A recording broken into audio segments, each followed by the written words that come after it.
하나는 일은 안 하고 내로남불의 끝판왕 사내불륜. 일단 직장 내 불륜이 가장 흔한 케이스고 이 사건은 연애 때부터 오직 한 여자만 바라봤던 한 남자 씨 사례입니다. 한 남자 씨는 우리가 다 아는 그 대기업에 입사를 하자마자 직장 상사였던 도라이 씨. 이름이 도라이. 네, 도라이. 도라이 희자 네. 이름이 아니에요. 어감상 이게 좋은 역할은 아닐 것 같아. 그러게요.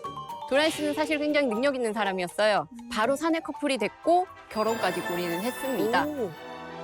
그런데 결혼 1주년이 막 지났을 무렵에 우연히 청소를 하다가 한 남자 씨가 편지 한 통을 발견을 하게 됩니다. 안에 도라이 씨가 받은 어떤 남자로부터 받은 러브레터였는데요. 아이고. 안에 내용들을 보면 막 미사 여구들이 가득한 그런 편지 내용들이 있어요. 네. 막 사랑하고 뭐 보고 싶고 너랑 잘 되고 싶고 뭐 이런 내용들이 다 있었어요. 예. 근데 쭉 다 읽어나가면서 이게 전 남친으로부터 받은 편지를 아직 안 버리고 가지고 있었던가 그치, 이런 그렇게 생각을 생각할 했었던 보통 거예요. 그렇죠. 네. 그런데 최근에 받은 편지예요. 결혼 1년이 지났는데. 뭐야. 1년 차에. 그런데 여기서 더 충격적인 사실은 내연남의 이름이 낯설지가 않았다는 거예요. 제발. 남편 한 남자 씨도 아는 사람인 거죠? 네, 맞습니다. 이게 바로 아내와 같은 부서에서 일하고 있는 부하 직원이자 심지어 한 남자 씨의 동기였습니다. 아, 내연남 1번 안동기 씨입니다. 왜 안 쉽니까? 가명인데. 철저히 성까지 아, 예. 가명으로 처리한 네네. 거예요. 네, 외도에 대한 완벽한 증거를 잡기 위해서 아내 휴대폰을 몰래 보게 되는데 여기에서 더 놀라운 사실이 발견됩니다. 왜? 바로 팀장이었던 아내 도라이 씨가 자신의 지위를 이용해서 후배 직원을 먼저 유혹을 했었던 거예요. 오히려 내연남은 이제 입사 동기에 대한 이 죄책감 때문인지 처음에 싫다는 의사를 분명히 밝혔었는데요. 예. 그런데도 도라이 씨가 계속해서 지속적으로 내연남에게 깨톡을 보냈어요. 그 내용을 보면은 가슴이 살짝 드러나는 그런 사진, 이런 셀카, 예쁜 끼를 거, 부렸구나. 네, 그런 거를 보내거나 오늘 밤에 만나주면 추천서를 써주겠다. 이야. 이런 이야기까지. 이름값 했네. 네. 도라히네요. 네. 진짜. 그런데 아내를 너무 사랑했던 한 남자 씨는 눈을 감아주기로 결심을 합니다. 그런데 웃긴 건 아내가 집이나 차에서 몇 달간 이별 노래만 들으면서 남편 앞에서 그렇게 우울한 모습을 보였다. 약간 진짜 정상은 아니라는 생각이 드네요. 특별한 분인 것 같아요. 네, 좀. 굉장히 특별히 예. 스페셜한 건데. 근데 남편이 그걸 또 참은 거예요? 그런 상황을 또? 네. 그러고도 계속해서 관계를 유지하려고 정말 다양한 노력을 했어요. 예. 제가 알기로는 뭐 이거저거 와이프가 좋아하는 거 해주려고도 노력하고 심지어 선물도 해주고 어머. 그렇게 최선을 다했습니다. 네. 그런데 모든 노력이 물거품이 되는 사건이 다시 또 발생을 한 겁니다. 그 후배 직원 외에 또 다른 내연남이 있다는 사실을 발견이. 이거는 환자다, 환자. 약간 환자일 수 있어요. 또 다른 그 동기 말고 또 다른 내연남. 두 번째 내연남 박동호 씨. 네. 확실. 네. 아, 약간 의도성이 있는 것 같은데요, 이거? 예. 내연남 이 박동호 씨 역시 남편 한 남자 씨가 아는 사람이었어요. 야, 그만해라. 너무하다. 박동호 씨 역시 같은 회사 동료로 심지어 안동기 씨 있잖아요. 안동기 씨 바로 옆자리에서 일하는 직원이었어요. 도라이 씨가 팀장으로 직급이 제일 높고 남편 한 남자 씨는 다른 부서이긴 하지만 아내와 같은 회사 부하 직원, 그리고 내연남 1 안동기 씨와 내연남 2 박동호 씨는 도라이 씨를 팀장으로 둔 같은 부서 부하 직원, 이 네 명이 모두 같은 회사 직원이었던 거죠. 야, 근데 좀 이상하다. 이게 약간 동물의 왕국도 아니고. 왜? 자기 동물들도 서로 서열을 지키잖아요. 그러니까. 근데 이거는 같은 회사 안에 남편이 있고 남자친구 있고 전남전 친구 있고 이거는 그 회사 옆자리면은. 불편하지 않나? 근데 심지어 그들이 뭐 그냥 직장 동료가 아니라 굉장히 절친한 사이였던 거예요? 같은 네. 팀이니까. 여기서 더 놀라운 거 한 가지 바로 왜 이렇게 맞추셨습니다. 놀라운 게 많아요. 네. 남편 한 남자 씨, 내연남이 안동기 씨, 내연남이 박동호 씨는 수년째 회사 내에서 등산 동호회 같이 활동하고 그리고 부부의 집에도 자주 왕래하던 사이였습니다. 야, 이거 용서가 저 같으면 불가능할 것 같은데 이게 어떻게 정리됐습니까? 한 남자 씨 다행히는 이번에 이혼 소송을 제기했습니다. 차라리 아내 도라이 씨의 외도 사실이 너무나 명백했기 때문에 당연히 법원은 남편 한 남자 씨의 손을 들어주었고요. 이에 그치지 않고 내연남인 안동기 씨와 내연남이 박동호 씨를 상대로 손해배상 청구까지 해서 최종적으로는 총 1억 원 이상의 위자료를 받았습니다. 그렇게밖에 못 받아요? 좁죠. 너무 적다. 내가 적어요. 위자료가. 위자료가 너무 적어요. 산악회는 박살이 났겠네. 산악회는 더 이상 이제 운영을 못 하겠죠. 아. 방금 산악회 박살 났을 거라고 말씀하셨잖아요. 과연 그럴까요? 아니, 뭐 소문 났을 거 아니에요, 회사 안에. 예. 안타깝게도 남편 한남자 씨만 자진 퇴사를 했어요. 피해자가 나갔다고요? 네. 최악이야. 예. 그러면 들어가기 힘든 대기업을. 가해자랑 불륜남들은 잘 다니고?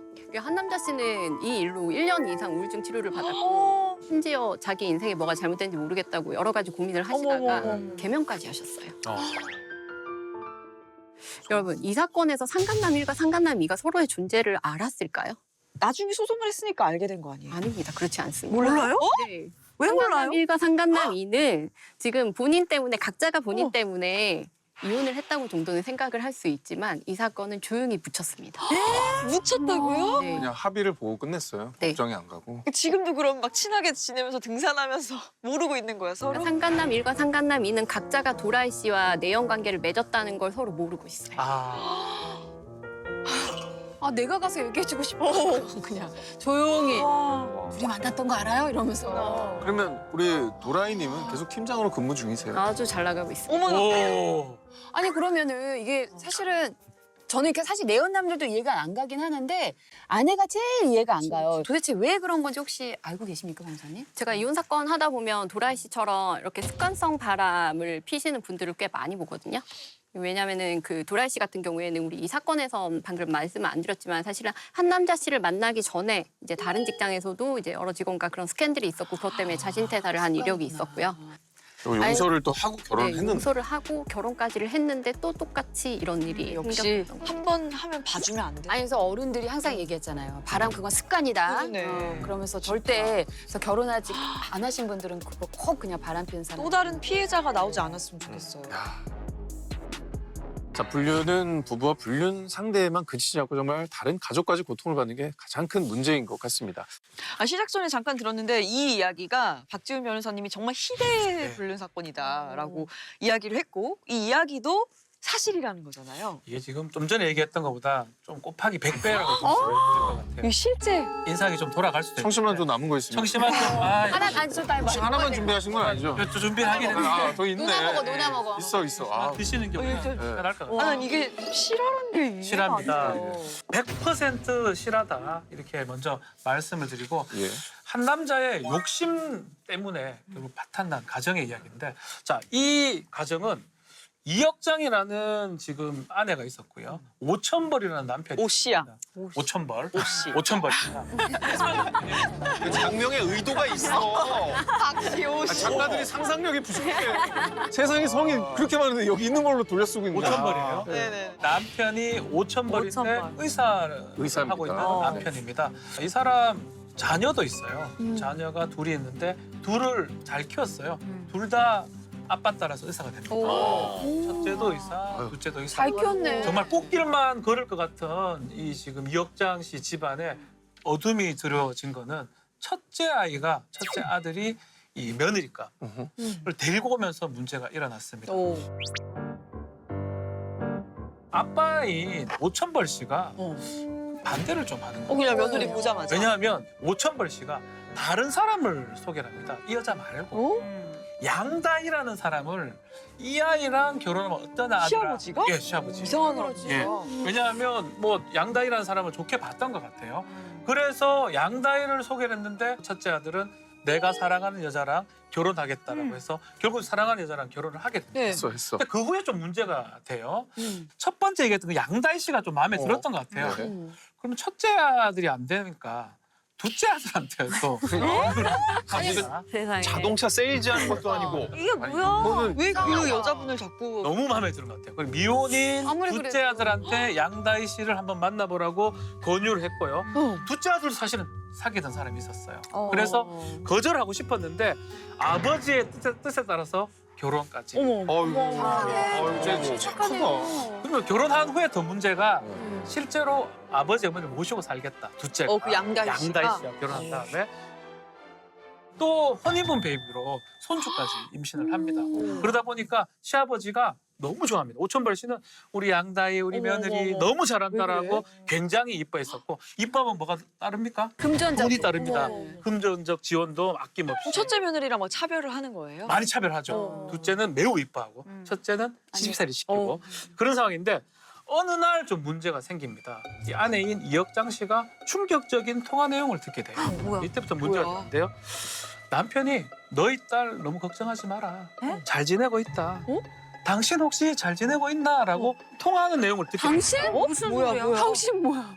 너는 누구고 뭐야? 딸은 누구? 너 당신 딸. 이거 뭐야? 딸은 양다이고요. 네. 너는 사돈입니다. 왜 사돈한테 그런 말을 해? 네. 시아버지하고 이 장모하고 내연 관계입니다. 근데 이게 진짜 이상한 게 내연녀가 있고 내연녀의 딸이 있으면 그들을 절대 자기 아내가 볼 수 없는 곳에 숨겨놔야 되는 거잖아요. 그게 정상이라고 말하면 안 되는데 그게 뭐 일반적일 것 상식적인 같은데. 근데 반응이죠. 왜 며느리로 들이고 왜 같이 살아? 자, 막장 스토리는 여기서부터 시작입니다. 안 돼. 시작이에요. 아, 하지 마. 해야 돼요. 자, 이혁장 씨가 어느 날 마루에 새벽녘에 화장실로 가는데 방 안에서도 소리가 들려요. 당시 둘째 아들은 해외 출장 중이었거든요. 어허. 통화되나 뭐 이런 얘기도 하면서 뭐 다정한 어떤 소리가 들립니다. 네. 근데 알고 보니까 스피커폰으로 뭐 통화를 하고 하는데 네. 자세히 들어보니까 남자 목소리가 바로 자기 남편입니다. 아 뭐야 이상해. 오천벌 씨가 이상해. 이 며느리하고 통화하는 내용을 이혁장 씨가 듣게 됩니다. 뭐야? 왜 은밀하게 왜 며느리랑 왜? 통화를 하고 앉아있어요? 딱 귀에 거슬리는 단어가 하나 있어요. 뭐야? 자기야, 뭐야? 자기야. 뭐야? 무슨 말이야 이게? 설마가 사람 잡는다고 지금 생각하는 그대로입니다. 이 며느리도 이 시아버지의 내연 관계였어요. 무슨 말이에요 뭔 이게? 말이야? 말도 안 모녀와 모두 내연관이었다고요. 그래서 말이 안 세다. 되잖아. 그 화내시면 안 됩니다. 말이 안 되지. 싫어. 아니 근데 실화 봐봐. 맞아요? 싫어합니다. 그걸 다 떠나서 그런 것까지 다 떠나서 자기 아들의 아내를 그렇죠. 그래 이거는 그게 이전부터 반대로 봐도 말이 안 돼. 그러니까 딸의 입장에서도 엄마랑 그런 관계인 줄 아는데 자기라고 부르는 게 말이 안 되고 자기 며느리고 애를 낳는데 자기 며느리한테 그런다는 것도 이해가 안 돼. 자, 더 문제가 또 있어요. 또 있어요? 또 있습니다. 어지러워. 아이를 낳았죠. 네, 허니문 베이비. 엄마 그 아이 안 돼. 오천벌 씨의 아이입니다. 하지 마. 시아버지의 아이를 낳았어요. 하지 마. 무슨 소리야? 아니야, 이 동물들도 이렇게 안 해. 동물들보다 못하다. 이거는 동물들에 대한 모욕이야. 그래. 자, 이렇게 안 해. 여기 이제 관계들을 제가 다시 설명해 드리겠습니다. 오천벌 씨가 이제 중심에 있죠. 이 오천벌 씨가 성을 바꿔주면 안 돼요? 예. 오천벌 씨가 자, 양다희의 모하고 내연 관계고요. 그렇죠. 양다희하고도 다시 내연 관계입니다. 이 사람은 모녀지간이고 충격이다. 또 이혁장 씨하고 이 오천벌 씨의 두 번째 아들하고 양다희 씨가 결혼하죠. 휴대폰. 결혼한 다음에 아이를 낳는데 네. 이 베이비는 오천벌하고 양다희의 아이가 됩니다. 그러니까 이제 아들은 여기 그 진짜 오천벌의 아들은 오천벌의 아들은 이제 동생이 생긴 거지 자식이 아니라. 그러니까 이 상황에 제일 걱정되는 둘째 아들이 부분은 제정신으로 살 수 있을까? 진짜 심성 착한 둘째 아들이에요. 네. 아빠가 결혼할 여자는 결혼했어.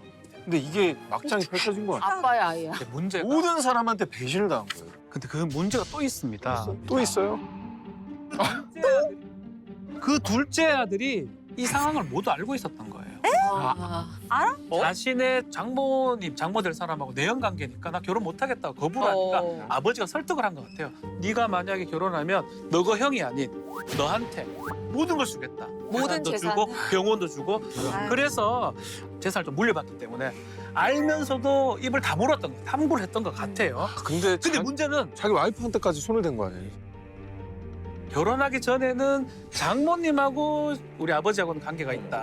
그건 알았는데 그 와이프, 이 양다희 씨가 문제된다는 거는 결혼 후에 알게 됐다. 그렇겠죠. 알게 됐었고 예. 그렇지만 어쩔 수 없는 게 알고 어떻게 그렇게 재산을 받기로 했고 이거를 또 얘기를 한다면 뭔가 다 흐트러질 수 있기 때문에 네. 알고도 참았던 거예요. 근데 이제 그때까지도 문제는 아이는 자신의 아이라고 생각했던 거죠.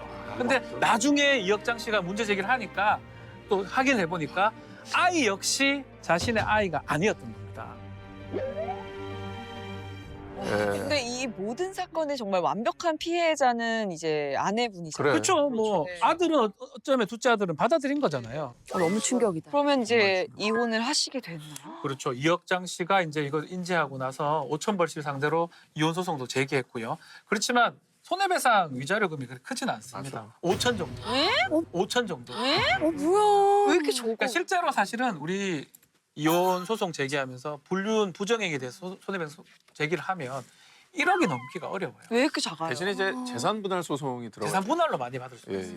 예컨대 사람이 사망했을 때 교통사고로 1억 정도로 계산을 하거든요. 그러니까 이렇게 부정행위는 그렇게 손해가 크다고 금액이 크다고 생각하지 않는 것 같습니다.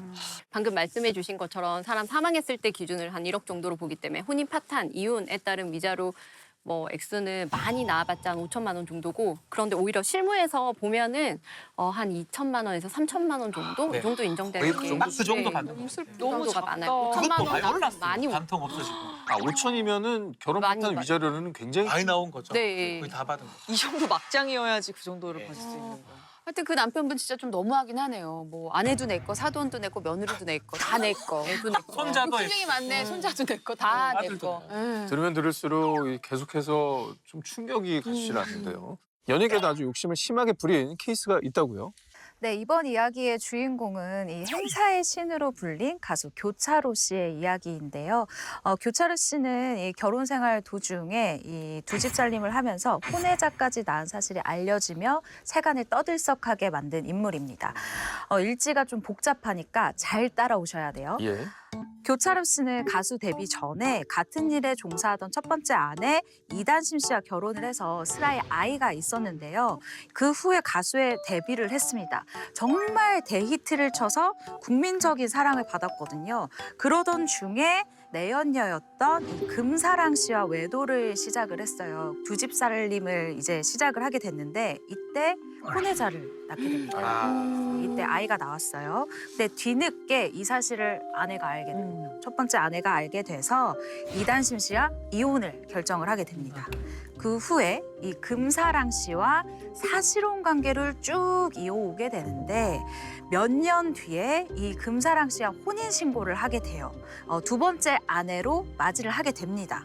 근데 그로부터 4년밖에 안 살았어요. 혼인 신고를 하고 4년밖에 살지 않았는데 한 매체를 통해서 교차로 씨가 이 두 번째 아내 금사랑 씨와 이혼 및 폭행 소송을 진행 중이라는 사실이 이게 알려지게 된 거예요. 진짜 충격적인 사건이라 저도 기억이 나는데 그럼 교차로 씨가 이런 보도에 대해서 혹시 입장을 바뀐 적이 있나요? 근데 이분은 피하지는 않았어요. 이분은 매체를 통해서 변명의 여지 없이 도덕적으로 내 잘못이다, 책임을 져야 된다라고 생각을 한다라고 생각을 밝혔고 또 딸에 대한 이야기도 했는데 내가 딸을 위해서 혼인신고를 했다라고 밝혔습니다. 근데 어쨌든 그럼 본인의 잘못을 인정을 했는데 이혼 소송과 폭행 소송까지 진행이 됐다고 들었는데 폭행 소송은 뭐예요? 금사랑 씨 주장은 이래요. 결혼 생활 내내, 그러니까 이 4년 그리고 사실혼 관계 내내 나는 폭언과 폭행에 시달렸다라고 주장을 한 거예요. 이분의 주장인데 총 4차례에 걸쳐서 이 교차로 씨를 내가 폭행건으로 고소를 했다라고 이야기를 했어요. 그런데 결론만 말씀드리면 이 4건에 대해서는 모두 증거 불충분으로 무혐의 처분을 받았습니다. 그리고 이때 저도 취재를 좀 해봤었어요. 그런데 이 가요계 쪽에서는 사생활은 모르지만 이 사람이 그럴 사람까지는 아니야라는 이야기를 했었고 그런데 사실 이 팬들을 혼란스럽게 했었던 폭로 내용이 또 있습니다. 네. 그게 교차로 씨가 이혼한 전처, 그러니까 첫 번째 아내죠. 이미 정리가 된 관계. 네, 정리가 된 관계. 이 첫 번째 아내 이단심 씨와 여행을 가는 등 자신과 혼인 기간 동안 전처와 또다시 두 집 살림을 하고 있다라고 이 두 번째 부인이 주장을 했기 때문에 이 대중이 생각할 때는 그럼 이건 또 그럼 이혼을 왜 뭐냐라는 했어? 이야기가 그렇죠. 딱 이 얘기가 나오는 거죠. 근데 이혼 과정이 이렇게 좀 세간에 알려지면서 아까 아이가 있다고 음. 그랬었잖아요. 아이가 좀 큰 상처를 받지는 않았을까 걱정이 되네요. 일단 교차로 씨의 자녀 같은 경우에는 조금 나이가 있기 때문에 자신의 SNS에 입장을 밝혔어요. 이 해당 글에는 두 번째 아내, 이 금사랑 씨를 상간녀라는 단어로 칭했어요. 이 상간녀는 자신의 엄마에게 입에 담지 못할 폭언을 했다. 그리고 인신공격을 했고 이혼하라는 협박으로 괴롭혔다라고 주장을 했습니다. 그러면서 이 글의 말미에는 우리 아빠, 그러니까 이 교차로 씨 같은 경우에는 이혼을 했지만 더할 나위 없이 우리에게 너무 좋은 아빠이다라고 사랑을 담은 내용을 주장을 했습니다. 네, 어른들과의 상황 사실 별개의 문제잖아요. 아빠를 생각하는 마음이 참, 저는 좀 많이 안타깝네요.